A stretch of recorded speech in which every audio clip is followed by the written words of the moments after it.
per les clavegueres de l'imperialisme espanyol. Mireu al vostre voltant en aquests moments. On són?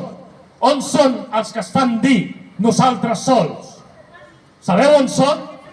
Són a casa seva, intentant quedar bé amb els grupuscles anticatalanistes. No sigui dir que venen amb nosaltres, que som els continuadors del llenguatge directe, antiimperialista i patriòtic de Daniel Cardona i Civit. Ser nacionalista radical, ser identitari en el segle XXI no és fàcil, perquè combatem totes les tempestes possibles. Però encara i així, encara estem aquí, davant la casa on va néixer la figura heroica de Cardona. I per què representem el seu ideari al moviment identitari català i Renaixença Nacional Catalana? Perquè lluitem contra la tirania imperialista, contra els jóvenes bàrbaros ara autoproclamats, Organizació Juvenil Socialista, i contra aquesta esquerra globalista, covarda i trista, que s'ha venut al sistema espanyol. Però també combatem aquesta dreta capitalista, la dreta de corbata i sopars de 100 euros. Aquesta dreta tan de moda actualment no és nova, són els polítics estadistes, els polítics de butxaca, els polítics de diners i vots. Es vendrien la pàtria, si cal.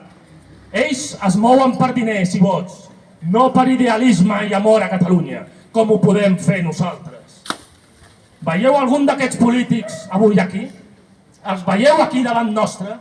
No. No poden compartir el seu acte amb la classe treballadora i popular de Catalunya, amb els identitaris catalans. Ells són més de xerradetes amb gent de poder. No sigui que els catalans treballadors, com la majoria de nosaltres, els encomanem la nostra valentia, el nostre coratge i el nostre sacrifici. Sí, quan us miro a la cara, veig amor a Catalunya.